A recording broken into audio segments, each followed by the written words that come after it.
Evangelho de Lucas, capítulo 2, versículos 1 ao 12. Amém, queridos? Assim diz o texto. E aconteceu naqueles dias que saiu um decreto da parte de César Augusto para que todo mundo se alistasse. Este primeiro alistamento foi feito sendo Cirene, governador da Síria. E todos iam alistar-se, cada um na sua própria cidade. E subiu da Galiléia também José, da cidade de Nazaré, a Judéia, a cidade de Davi chamada Belém, porque era a casa e a família de Davi, a fim de alistar-se com Maria, sua mulher, que estava grávida. E aconteceu que, estando eles ali, se cumpriram os dias em que ela havia de dar à luz, e deu à luz ao seu filho primogênito, e o envolveu em panos, e o deitou numa manjedoura, porque não havia lugar para eles na estalagem. Ora, havia naquela mesma comarca pastores que estavam no campo e guardavam durante as vigílias da noite o seu rebanho. E eis que um anjo do Senhor veio sobre eles, e a glória do Senhor os cercou de resplendor, e tiveram um grande temor. E este anjo lhes disse: não temais, porque eis aqui vos trago novas de grande alegria, que será para todo o povo. Pois na cidade de Davi vos nasceu hoje o Salvador, que é Cristo, o Senhor. E isto vos será por sinal: achareis o menino envolto em panos e deitado numa manjedoura. Pai, essa é a tua palavra, que a tua palavra possa ser ministrada a Deus, e ela produz o resultado em nome de Cristo. Você pode aplaudir a Jesus? Você pode exaltar Jesus?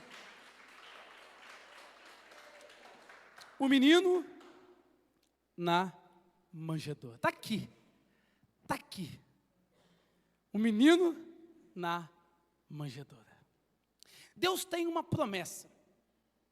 Existia uma profecia que dizia que um dia um menino iria nascer. O menino seria dado, e o governo ia estar sobre os ombros desse menino.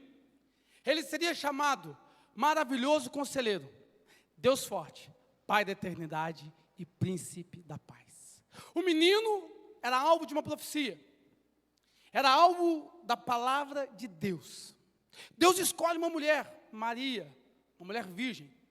Fala que dela vai nascer um menino, e esse menino vai ser o salvador da nação, o salvador de todo o povo. E ela obedece, ela crê, ela se coloca à disposição para ser um instrumento de Deus.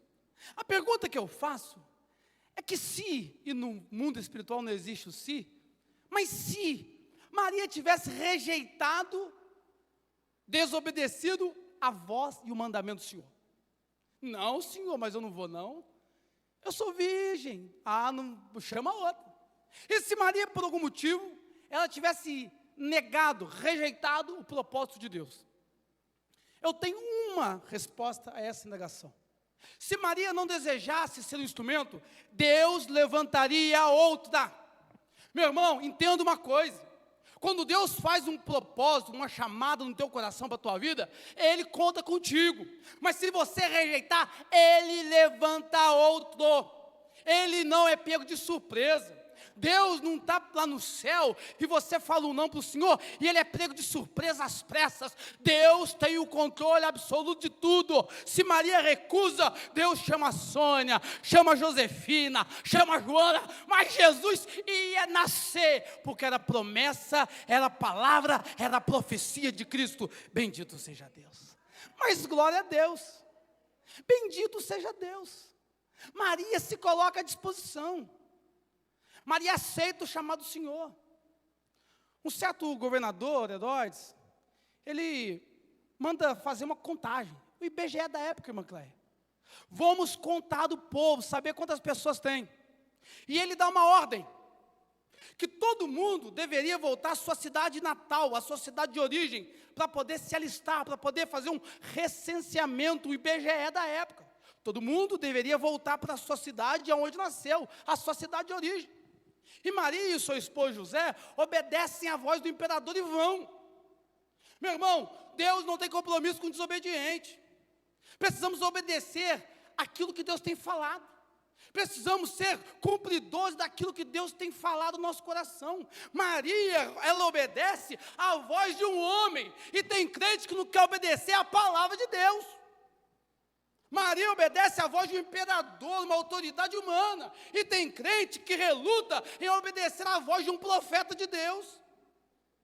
Ou nós entramos em 2026 no campo da obediência, ou Deus não terá condição de fazer o que Ele quer fazer em nós e através de nós. Meu irmão, é tempo da igreja se posicionar em obediência.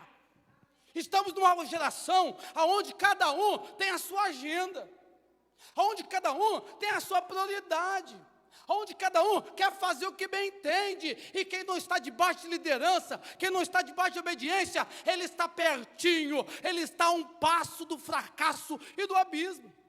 Deus chama Maria, Deus confia em Maria, Deus confia em José, porque eles são obedientes. Você quer ser abençoado em 2026?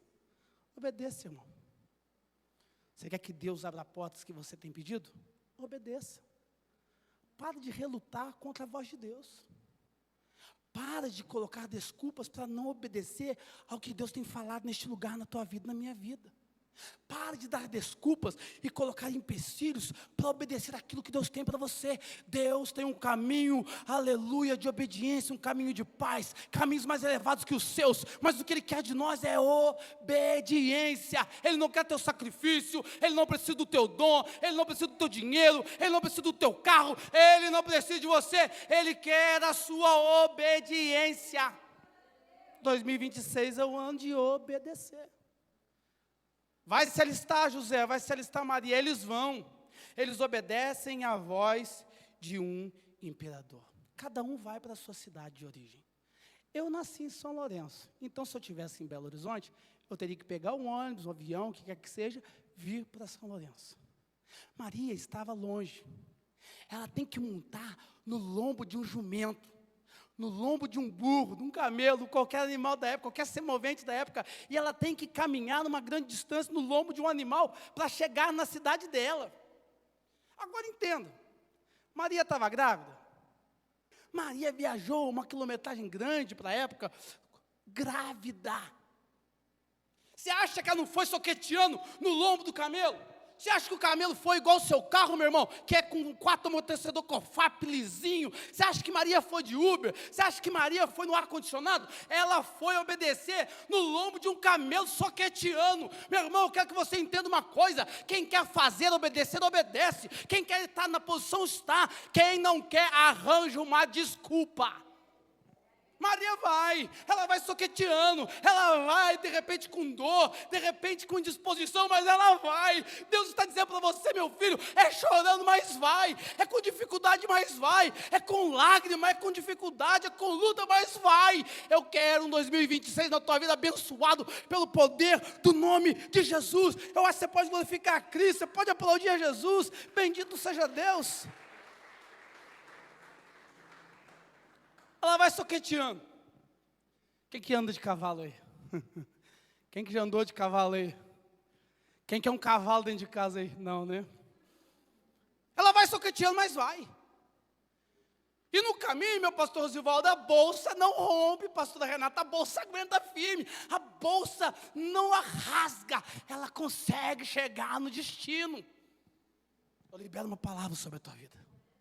Você vai soqueteando, você vai chorando, você vai com lágrimas, você vai com luta, mas a bolsa não vai rasgar. Eu vou declarar, vou traduzir para você: a sua família não vai rasgar, os teus filhos não vão rasgar. Deus cumprirá na tua vida os propósitos dEle, e você pode estar capengando, soqueteando, em dificuldade, mas a bolsa não vai se romper, até que o projeto de Deus se cumpra na tua vida. Deus provê. Maria chega, a bolsa não rompe, e ela chega no destino. Bendito seja o nome do Senhor. Cada um vai se alistar na sua cidade. Eu tenho um título de eleitor. A minha zona eleitoral é 259, a sessão acho que é 93 ou 94, não me lembro. lá no Melo Viana, acho que 93, 94. De 2 em 2 anos, eu tenho que ir lá no Melo Viana e digitar um número. Porque eu sou alistado, chamado a votar. Eu tenho uma incumbência de 2 em 2 anos de escolher meu candidato. Eu tenho um título de eleitor, eu tenho uma zona eleitoral e tenho uma seção eleitoral que eu tenho que digitar uns numerozinhos na máquina. E você, minha irmã, meu irmão, você tem uma zona eleitoral. Deus chamou você para um local. Você precisa florescer nesse local. Precisamos entender que quando Deus nos chama, Ele quer que nós floresçamos, que nós desenvolvamos nossa vida. Então, meu irmão, a sua sessão é a igreja, a casa do Senhor. É aqui que nós gastamos o nosso tempo, a nossa energia. É aqui que nós investimos o nosso tempo. É aqui que nós estamos servindo ao Senhor. Então, eu não consigo explicação para um crente ficar dentro de casa assistindo futebol, deixar de vir para a igreja. Eu não consigo explicação para um crente ficar assistindo série no Netflix, não vir para a igreja. Eu não consigo entender um crente ficar comendo churrasco, não vir para a igreja. A minha zona eleitoral é aqui, o lugar do meu alistamento é aqui, o meu quartel-general é aqui. Então eu preciso estar onde Deus quer que eu esteja. O soldado tem que estar no quartel.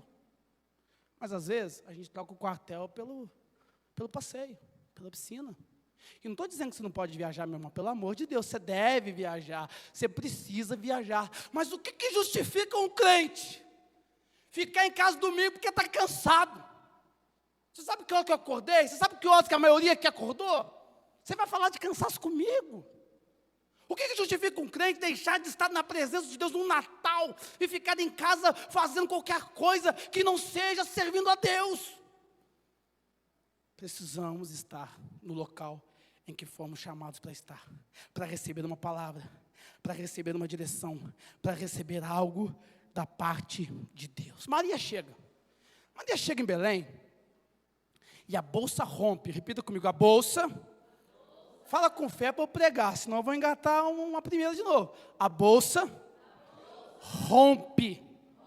Maria chega no destino, a bolsa rompe, o menino nasce. Quando ela chega no destino, ela está pronta para poder começar a viver aquilo que Deus falou que ela iria viver. A bolsa rompe. Jesus começa a nascer. Maria entra em trabalho de parto. Entenda uma coisa, querido. Quando o neném nasce, existe um cordão umbilical que é cortado, que é tirado. Hoje em dia temos instrumentos. Naquela época eu não sei se era um facão, se era uma faca, se era um canivete, se era no dente, eu não sei como que era, mas de alguma forma o cordão umbilical era cortado. E o menino nascia, né, branquinho, igual a Caiane nasceu, mas também tinha sangue. Aqui está uma tipificação daquilo que Cristo viria a sofrer.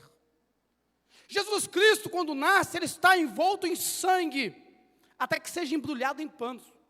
No seu nascimento, Jesus Cristo, ele nasce em sangue, envolto em sangue. Na sua morte, é o sangue de Cristo que nos purifica. Eu vou traduzir para o teu coração, meu irmão. Quando Cristo nasce, Ele está ensanguentado ali. Maria envolve Ele em panos, em faixas. Quando Jesus na cruz do Calvário morre, Ele também é envolto em panos, e pelo poder do seu sangue, os nossos pecados são perdoados. Aquele pano que Maria envolve Cristo no nascimento, é o pano que vai simbolizar aquele sudário, aquele manto, que Ele vai ser envolvido e levado para o sepulcro. Mas bendito seja Deus, a morte não pôde vencê-lo. O pano, o lençol, foi colocado lá na cabeceira, dobrado, dizendo: eu morri, ressuscitei e voltarei para buscar a minha igreja. Bendito seja o nome do Senhor, bendito seja Deus. Maria envolve Jesus em panos. Versículo 2:7. Maria envolve Jesus em panos. Vamos ler o texto? 2:7, Lucas. E deu à luz ao seu filho primogênito, e envolveu em panos. Fala comigo para animar, fala assim, em panos. Não era costume a mãe fazer o seu próprio parto. O costume da época era que se existisse as parteiras. Num nascimento normal, Maria teria uma parteira para auxiliá-la. E era da cultura, do costume judeu, que o homem não ajudasse no parto. Homem geralmente não ajudava no trabalho de parto da mulher. Então, provavelmente, tendo em vista serem judeus, tanto Maria quanto José, José não ajudou no parto. Bem provavelmente, Maria passou o parto e fez o seu próprio parto sozinha. Talvez José perto, mas quem fez o trabalho difícil de colocar para fora, de envolver em pano, foi Maria. Maria envolve Jesus em panos, sozinha. Sem o apoio da mãe, sem o apoio do pai, sem o apoio de uma parteira, sem nem lugar para poder ter o seu filho. Maria era virgem. Maria nunca tinha conhecido um homem, mas ela sozinha, ela faz o seu próprio parto. Meu irmão, você pode até de repente não estar tendo a ajuda de ninguém. Talvez você diga assim: eu estou sozinho nessa peleja, eu estou sozinho nessa batalha. A minha família, ninguém serve a Deus, eu estou sozinho. A minha casa, ninguém serve a Deus, eu estou sozinha. Eu estou dirigindo esse GC, eu estou sozinho. Eu estou dirigindo esse ministério, eu estou sozinho. Eu estou aqui nessa congregação, eu estou sozinho. É a palavra que eu trago para o teu coração, é o seguinte, meu irmão: Deus é com você. Você pode achar que está sozinho, mas Deus está do teu lado. Ele te dará força, a condição, abrirá portas para você fazer o que tem que ser feito no poder do nome de Jesus. Ela não teve ajuda de ninguém. Ninguém estava lá para ajudar. Ninguém estava lá para ajudar a cortar o cordão umbilical. Ninguém estava lá para ajudar Maria a resolver um problema que surgisse. Mas ela entende que quando Deus tem uma promessa, que quando Deus chama, Ele supre e provê todos os recursos. E é isso que eu quero que no teu coração queime. 2026 não vai ser um ano de você trabalhar sozinho. Deus levantará pessoas, Deus abrirá portas, Deus colocará pessoas do teu lado, para que você venha desenvolver e ser o melhor de Deus, a sua melhor versão, um homem, uma mulher cheia do Espírito de Deus. Bendito seja o Senhor, bendito seja Deus. Você pode aplaudir a Jesus, você pode glorificar Cristo. Aleluia. Sozinha, Maria limpa o próprio filho. Sozinha, Maria envolve Jesus em um lençol. Às vezes você está sozinho. E o que você precisa, minha irmã, meu irmão, é não retroceder, é não voltar atrás, é não desanimar, é não desistir. Quando você está sozinha e você está no seu limite, você diz assim: Senhor, eu não aguento mais, eu não dou mais conta, eu vou desistir, eu vou parar. É exatamente nesse momento que entra a ajuda boa e poderosa mão de Deus para te sustentar. Quando você está fraco, é aí que a força de Deus se manifesta. Então creia, receba essa palavra nesse fim de ano. Esse ano talvez tenha sido o melhor ano da tua vida, ou o pior ano, ou anos de grandes batalhas, mas saiba que Deus não te abandonou, não te deixou sozinho, não te deixou sozinha, e você será vitoriosa, você receberá a bênção de Deus, no nome bendito de Jesus. O menino é envolto em pano. O menino nasce. E quando o menino nasce, ela não tem um bercinho. Ela só tem uma manjedoura. Vão dizer que manjedoura é um coxo, aonde os animais comiam. Aqui está. Eu não sei o que tem aqui embaixo, deve ser algum coxo, né? Está aí, no meio do capim. A cultura vai dizer que essa estalagem, onde Jesus é concebido, era um quarto no porão, ou um quarto à parte de uma pousada, digamos assim. Jesus não nasceu no meio do mato, no meio do nada. Ele estava perto de alguma coisa. Mas, de fato, ele não nasceu nas melhores condições que deveria ter nascido. Ele nasceu aonde tinha um coxo, uma manjedoura. Você sabe para que serve um coxo? Você sabe para que serve uma manjedoura? O coxo serve para dar alimento para o animal. Ou capim, ou farelo, ou água. Você sabe que isso está dizendo para mim e para você? Que quando Cristo é colocado na manjedoura, ali tem várias tipologias, tem vários significados, eu vou dizer alguns deles. Jesus está dizendo: eu fui colocado numa manjedoura, porque eu sou o pão vivo que alimentará todas as gerações. Eu sou o pão vivo que te alimenta, eu sou o pão vivo que te sustenta, eu sou o pão vivo que te mantém de pé. Então, minha irmã, se você se alimentar do pão vivo que é Cristo, você permanecerá de pé, a sua fé permanecerá de pé, a tua casa permanecerá de pé. Sabe o que ele estava dizendo? Eu estou numa manjedoura, porque aqui se dá água para os cavalos, para os animais, e eu sou a fonte de água viva. Quem vem em mim, bebe de mim, não terá sede, mas jorrará de dentro dele, rios fluirão para a vida eterna. É isso que está dizendo. Jesus está dentro de um coxo, de um cesto de madeira, alguma coisa do tipo, na cidade de Belém. O significado de Belém é casa do pão. Então aquele coxo, aquele cesto, estava trazendo dentro de si o pão vivo que desceu do céu.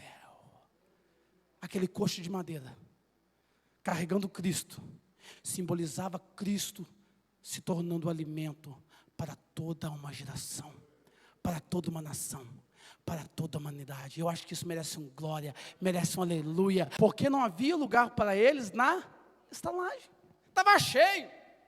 Todo mundo estava andando, estava todo mundo indo para recensear. Era o Natal da época, todo mundo comprando, todo mundo vendendo, todo mundo indo para Galiléia, indo para Judéia, indo para Belém, indo para Nazaré, Cafarnaum, estava todo mundo se locomovendo, parecia final de ano, era o Natal da época, estava todo mundo indo para um lado, indo para o outro, na correria, e a estalagem estava cheia, estava lotada, o dono da estalagem estava com o bolso abarrotado, todas as reservas, tudo cheio. Jesus não tinha lugar para nascer, então ele era obrigado a nascer dentro de um coxo, a nascer dentro de uma manjedoura, porque a estalagem estava cheia. Não tinha lugar para Jesus na estalagem, não tinha lugar para Jesus na pousada da época. E aqui me fala uma verdade.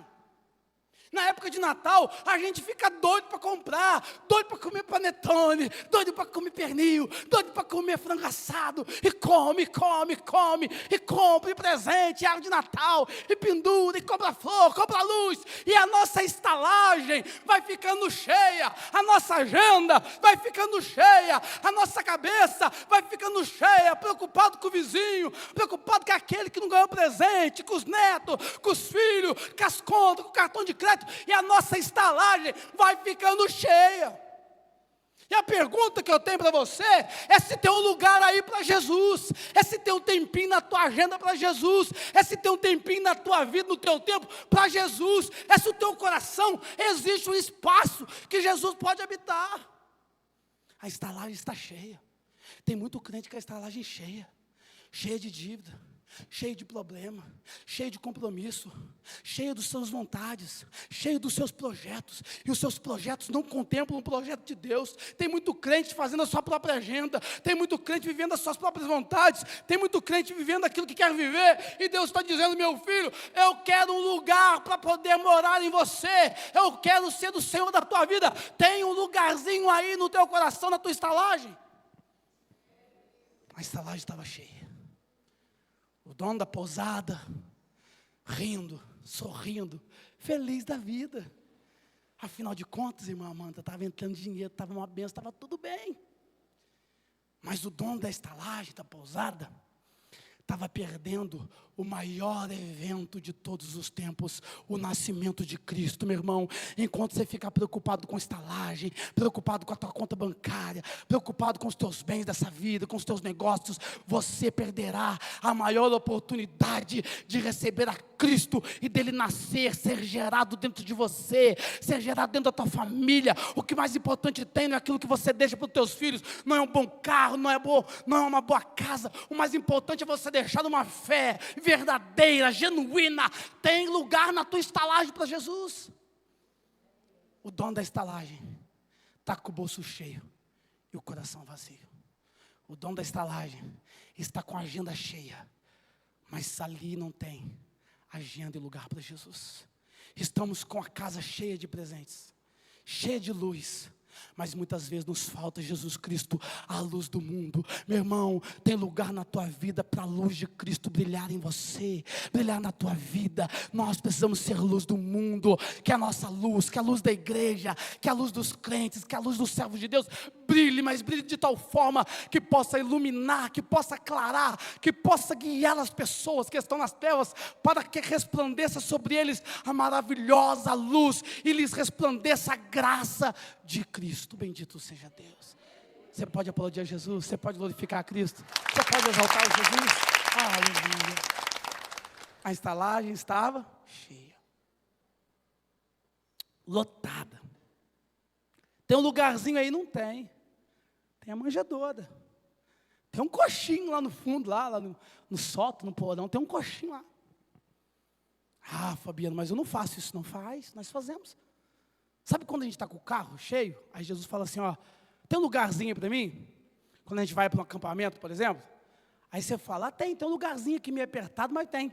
Aí você dá carona para o irmão, joga ele lá naquele fundinho, perto do bebê conforto, e o irmão vai assim, espremidinho, esbirradinho no seu carro. É mais ou menos isso que fazemos com Jesus. Jesus não quer ter um lugarzinho no nosso carro. Jesus não quer ter um lugarzinho no bagageiro, um lugarzinho apertado do lado do bebê conforto, apertado entre a porta e o bebê conforto, no vão das pernas dos nossos filhos. Jesus não quer estar apertadinho lá no nosso carro. E eu não estou falando de carro, estou falando de coração. Jesus quer sentar na direção. Ele quer tomar o controle. Ele quer ter o volante nas mãos. E todas as vezes que eu não permito Deus dirigir a minha vida, eu estou relegando, eu estou negando ao Senhor o controle da minha vida, dos meus projetos, dos meus sonhos.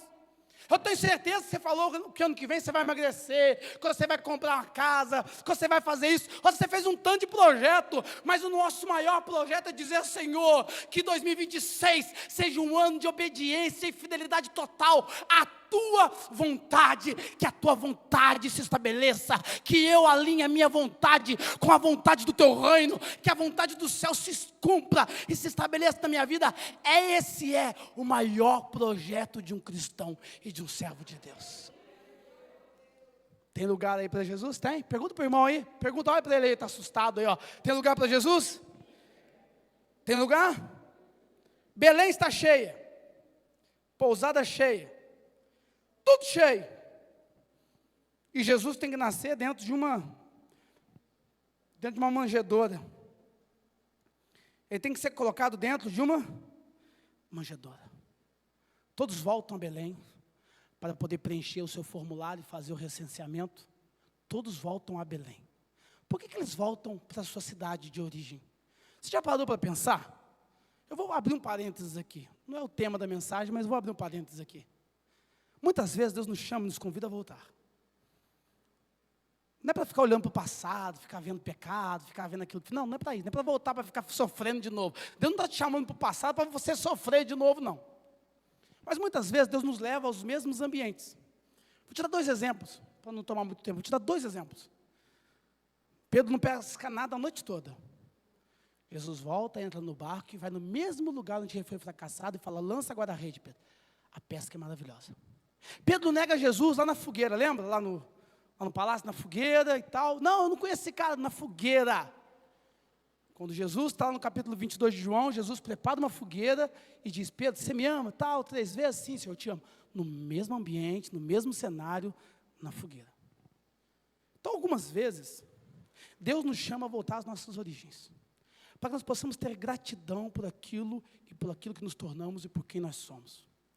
Precisamos aprender a ter gratidão pelas pessoas que passam na nossa vida, pelas pessoas que nos abençoam, pelas pessoas que lançam uma palavra de Deus, que nos ensinam, nos exortam e nos orientam. Graças a Deus que nesses 25 anos de caminhada, Deus sempre colocou pessoas espetaculares no meu caminho, sempre colocou grandes homens de Deus, grandes mulheres de Deus. Mas passou uma meia dúzia ruim também, tá? Passou uma turminha aí que, se eu pudesse, eu não gostaria que passasse. Eu não gostaria que passasse perto da minha casa. Mas até essas pessoas são instrumentos de Deus para trabalhar o nosso caráter, para trabalhar a nossa resiliência, para trabalharem aquilo que Deus quer para nós, para nos levar para o nosso propósito. Existem momentos que precisamos voltar às nossas origens. Porque muitas vezes, a gente vai crescendo, a gente aprende mais, a gente vai se desenvolvendo, e isso é necessário, isso é bom. O menino Jesus não fica menino a vida toda. O menino Jesus não é um neném a vida toda, ele vai se desenvolvendo. E você é chamado para se desenvolver. Mas quando você chegar no local onde Deus quer, quando você chegar no local onde Deus tem para você, não se esqueça das suas origens. Porque quando a gente chega na igreja, a gente não conhece nada de Jesus. Pode subir qualquer pregador aqui em cima e falar: Jesus te ama. A gente dá glória, a gente dá pulo, a gente grita, a gente extravasa. A pessoa pode subir aqui e cantar mais desafinado do que eu, cantar horrivelmente, terrivelmente ruim. A gente dá glória a Deus, a gente recebe, mas a gente com o tempo vai ficando enjoado. A gente começa a avaliar o nível da mensagem, a gente começa a avaliar o tom, as notas musicais. E Deus está dizendo a você, igreja, Deus está dizendo a mim: volte às suas origens e saiba e reconheça da onde eu te tirei. Você não era ninguém, minha irmã, você não era ninguém, meu irmão. Deus foi com a sua boa mão poderosa, com a sua mão de graça, e te tirou do limbo. Do limbo. Agora a gente senta, a gente quer ficar julgando mensagem.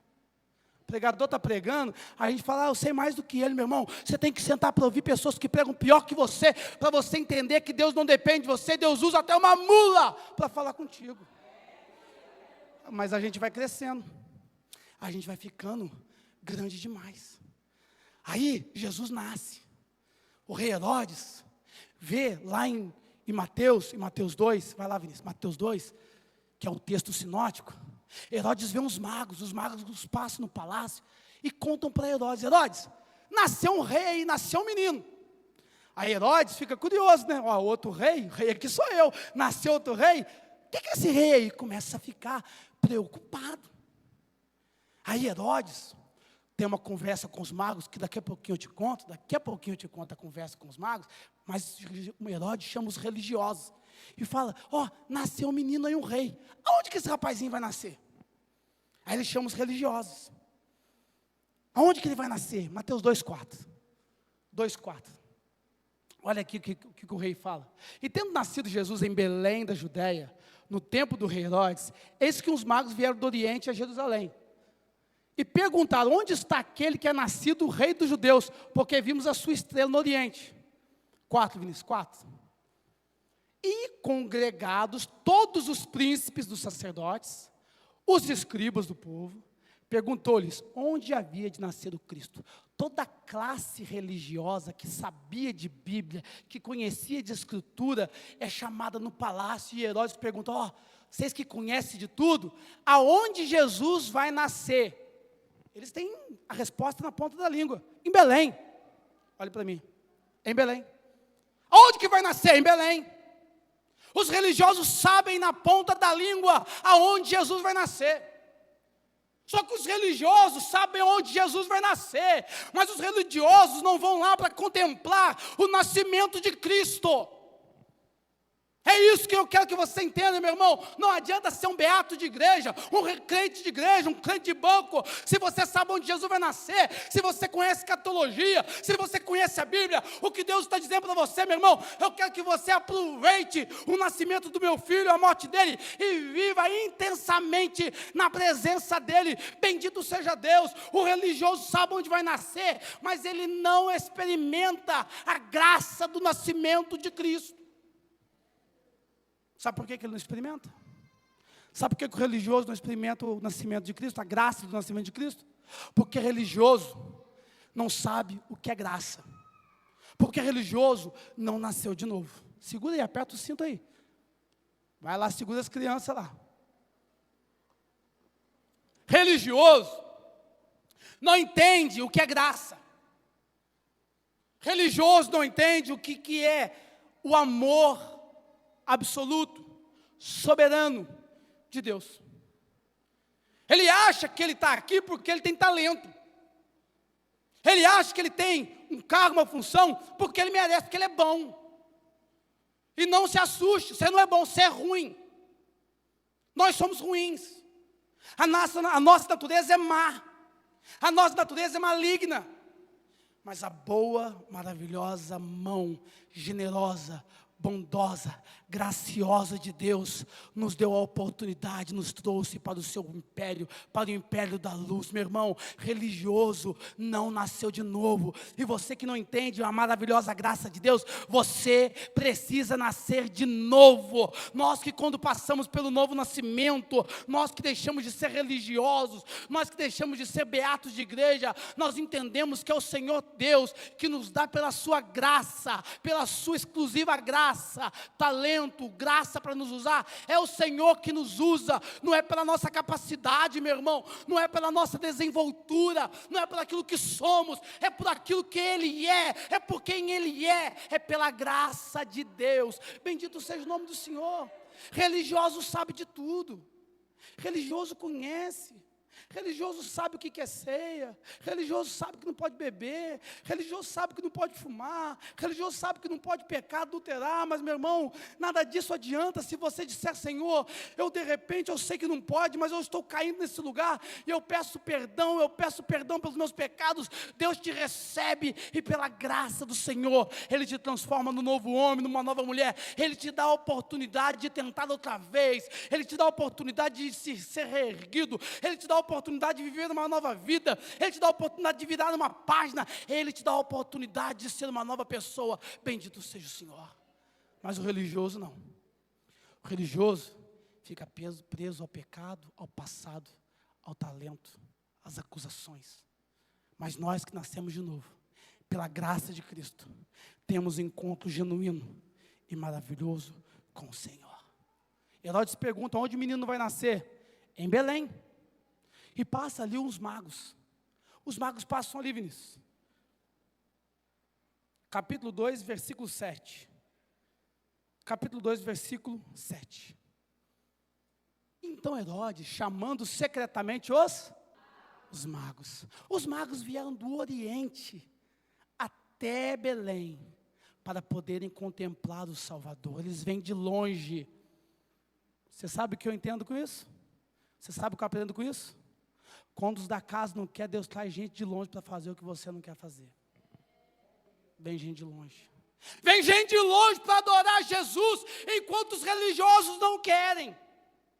Enquanto os religiosos só querem as bênçãos de Deus, os magos trazem presente.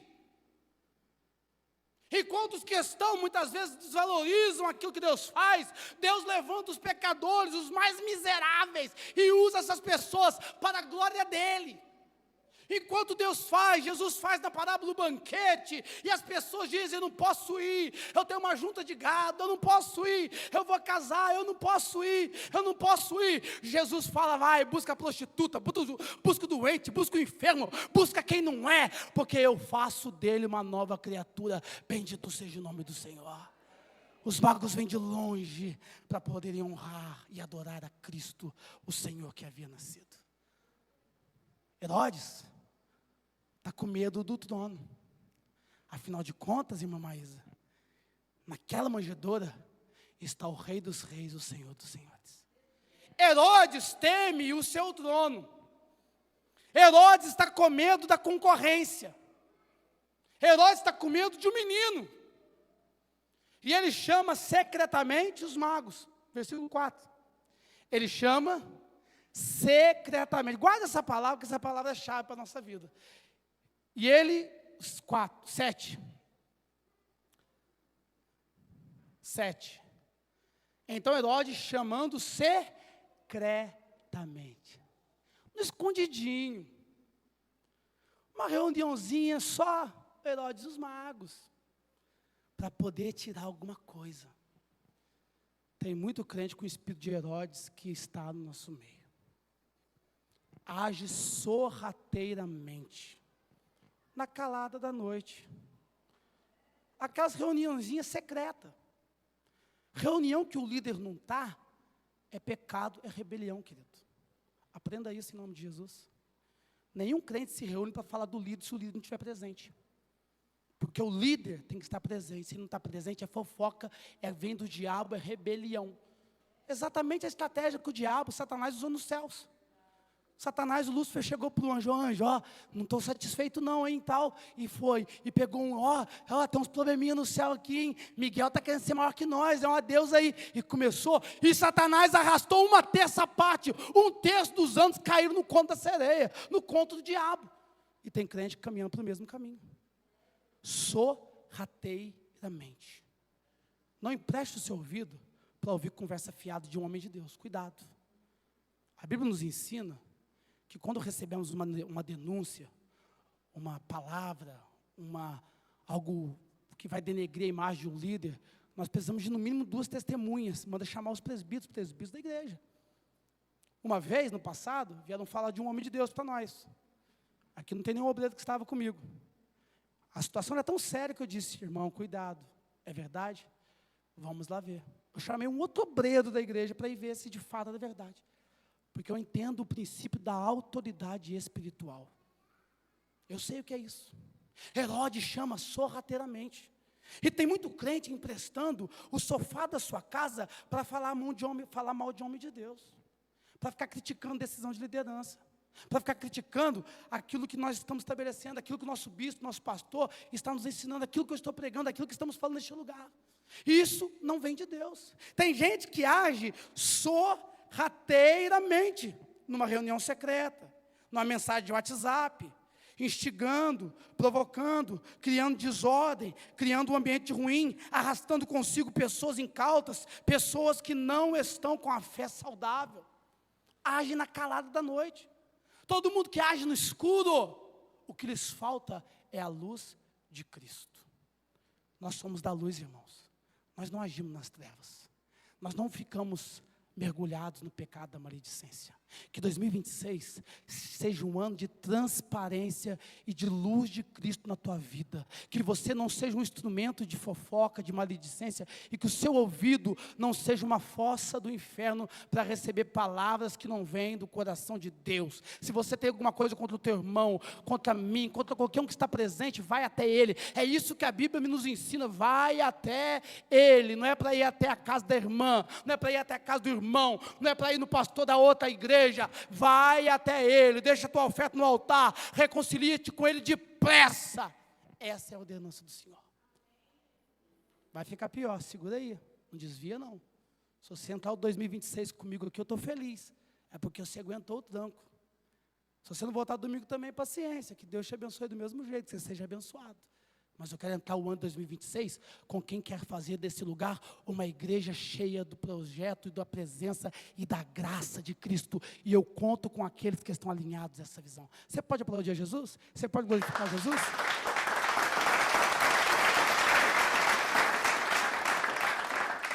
Na cabeça de Herodes estava nascendo um concorrente. Alguém que ia tomar o lugar dele. No reino de Deus, meus irmãos, não existe esse negócio de tomar lugar. Não existe. O reino de Deus, talvez seja, e eu acredito que seja, se eu estiver enganado, a nossa pastora está ali, né, pastor? Nos colabore com o vosso conhecimento.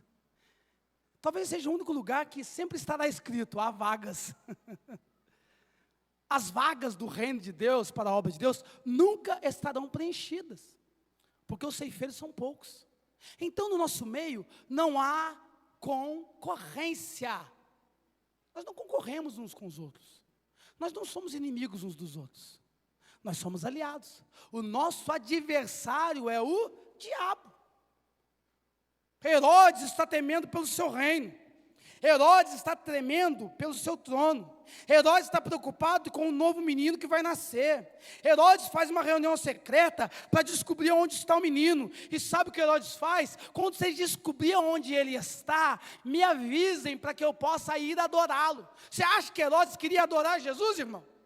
Herodes queria matar Jesus. Herodes queria enterrar Jesus. Herodes queria acabar com o problema. Infelizmente, algumas pessoas, elas estão no nosso meio com um espírito de oração, de adoração, fingindo estar adorando, mas o que na verdade ela quer é enterrar as pessoas, é enterrar os talentos, porque ele vê outras pessoas como concorrentes. Aqui não temos concorrente, irmão. Que Deus abençoe que você pregue 10 meses melhor do que eu. Que Deus abençoe que você cante milhões de vezes melhor que a minha esposa. Que Deus abençoe que você ensine 1 milhão de vezes melhor que a pastora. Nós estamos em um projeto, nós estamos alinhados a uma visão, nós não temos concorrente, e o nosso único adversário se chama diabo, que é ele que deve ser enfrentado, combatido, resistido todos os dias. Bendito seja Deus, quando uma igreja estiver unida, alinhada, no mesmo propósito, na mesma visão, na mesma expectativa, no mesmo caminho, nós venceremos todo o império das trevas, e as portas do inferno não prevalecerão contra nós. Bendito seja o Senhor, bendito seja Deus. Quando descobrirem, me fale aonde eles estão, para que eu possa adorá-lo. E aqui eu vou finalizar, porque a mensagem é longa. Deixa para a parte 2 para o ano que vem. Herodes está com medo do trono. Tem muito crente com a síndrome de Herodes. A síndrome do medo de perder o seu reinado, de perder o seu trono. De perder aquilo, o espaço que ele conquistou, o espaço que ele tem. A síndrome de Herodes. Meu irmão, Deus fará coisas grandes através de nós. Que Deus abençoe as outras igrejas que estão caminhando, estão crescendo, estão evoluindo, estão avançando, estão ganhando pessoas, estão batizando. Glória a Deus por essas igrejas. Que Deus continue abençoando os nossos pastores, outros pastores de outras denominações, que Deus tem dado uma visão que tem crescido a 100 por 1. Tem igreja que está crescendo todo ano, 1.000, 2.000 pessoas. Tem batismo de algumas igrejas que são 50, 100, 200 pessoas. Teve esses tempos aí, uns 2 anos atrás, uma igreja, uma batista lá do Rio, batizou no mar, né, pastora? Foram mais de 1.000 pessoas no mar, já batizaram no mar, porque não tinha piscina para todo mundo, meu irmão. Glória a Deus pela vida desse pastor. Bendito seja Deus, que o reino de Deus se estabeleça, que o reino de Deus cresça, que o reino de Deus progrida, que não tenhamos em nosso coração a síndrome de Herodes, que nós não possamos ver o outro como concorrente. O reino não é meu, o reino não é seu, o reino é de Cristo. Ele é o Senhor, o soberano, aquele que rege, que governa sobre tudo e sobre todos. Bendito seja Deus. Herodes está com medo de um menino, Herodes está com medo, ele faz a reunião secreta, porque ele teme perder o seu reino. Ele teme perder o seu reino. Os magos vão, eles veem Jesus, dão 3 presentes. Só aqui já cabe uma pregação, né? 3 presentes: ouro, incenso e mirra. Tem uma mensagem aqui, deixa para outro pregar. Quando eles ofertam, quando eles trazem esses presentes diante de Cristo, eles estão demonstrando algumas coisas que ficam para uma outra mensagem. Mas diz a Bíblia que um anjo, põe lá, Vinícius, para terminar. Vê se é o 12, 2:12 de Mateus. 2:12. Vê se é o 12. Vai. Não vai. Aqui. Partiram para a sua terra por outro caminho. Por outro caminho. Os magos vão, veem Jesus, contemplam Jesus, deixam presente ouro, incenso e mirra aos pés de Cristo, aos pés da manjedoura, onde quer que seja. Bem provável que Jesus não estivesse mais na manjedoura, tá bom? Eu não estava mais ali, provavelmente. Mas ele deu ouro, incenso e mirra. Só que um anjo aparece para os magos e diz: voltem por outro caminho. Não avisem Herodes, porque Herodes intenta matar o menino. Eles voltam por outro caminho. Você pode repetir comigo? Por outro caminho. Vamos de novo? 1, 2, 3. Por outro caminho. Mais uma vez para finalizar. 1, 2, 3. Por outro caminho. Sabe o que Deus está falando comigo? Sabe o que Deus bradou no meu coração esses últimos dias? Esses últimos 10, 12 dias? Que por alguns caminhos, a palavra que Deus disse a Josué, por alguns caminhos, Deus vai nos levar em 2026. Caminhos que nós nunca passamos antes. Quando os magos vêm e têm encontro com Cristo e vão até Cristo, eles voltam por outro caminho, porque Cristo é o caminho, a verdade, a vida. Cristo é o... Vai de novo, meu filho, vai ser crente. Cristo é o caminho. Cristo é o caminho. Cristo é o caminho. É impossível alguém ir até Cristo. É impossível alguém ter um encontro real com Cristo. É impossível alguém se achegar a Cristo e ter um contato com Cristo e permanecer no mesmo caminho de outrora. É impossível. Quando de fato temos um encontro com Cristo, nós largamos os nossos velhos caminhos. As nossas veredas são aplainadas. Os nossos vales são nivelados.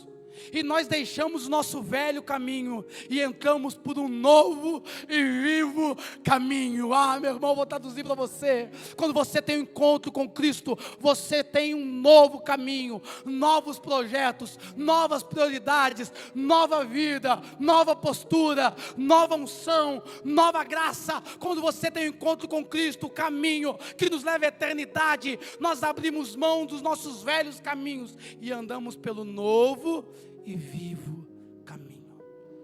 Eu te convido em 2026 a caminhar um caminho com Cristo, um caminho de vitória, um caminho de pacificação, um caminho de santidade, um caminho de renúncia, um caminho de obediência, um caminho de gratidão, um caminho de lealdade, um caminho de graça, um caminho de generosidade, um caminho de paciência, um caminho de amor, um caminho de resiliência, um caminho de postura, um caminho de firmeza, um caminho de convicção, um caminho de fé, para que naquele grande dia possamos estar juntos, participando das bodas do Cordeiro. Coloque de pé em nome de Jesus. Um menino nos nasceu. Poderia ser o tema da mensagem, né? Isaías 9, né? O menino nos nasceu. Não dá para pregar tudo, querido. Não dá para pregar tudo. Vou te dar um spoiler. O menino nos nasceu. Vamos repetir esse versículo para finalizar, Isaías 9? O menino... Põe aí, Vinícius. Isaías 9, vai lá. 9,6? É isso mesmo? Acho que é 9,6, né? Se eu tiver crente. É 9,6, irmão? É amém? Tem uma turma aí que não sabe, né? Está na Bíblia, né? Isaías 9. Tem um hino, né, do Rodolfo Abrantes, te convido a ouvi-lo. Porque um menino nos nasceu, um filho se nos deu, e o principado, o governo, está sobre os seus ombros. Agora me responda aqui. Muda a tradução, Vinícius, põe no ANAA. N-A-A. Não, põe outra, N-A-A. Põe outra, meu filho, para poder sumir o principado, o governo. Porque o menino nos nasceu, um filho se nos deu, e o governo está sobre os seus ombros. Você acha que Deus entrega o governo para menino, irmão? Você acha que Deus vai entregar o reino, o governo para a menina, para a criança? Você acha que Deus vai entregar a cruz para um Jesus que acabou de nascer? Aqui está uma revelação de Deus para nós. Enquanto continuarmos sermos meninos mimados, birrentos, relutantes com Deus, Deus não terá o governo para nós. Mas quando a igreja metodista wesleyana, quando este povo que aqui me ouve, quando você se posicionar como um homem de Deus, uma mulher de Deus madura, o governo estará sobre os nossos ombros. Nós seremos aquilo que vai transformar essa cidade, este bairro. Bendito seja Deus.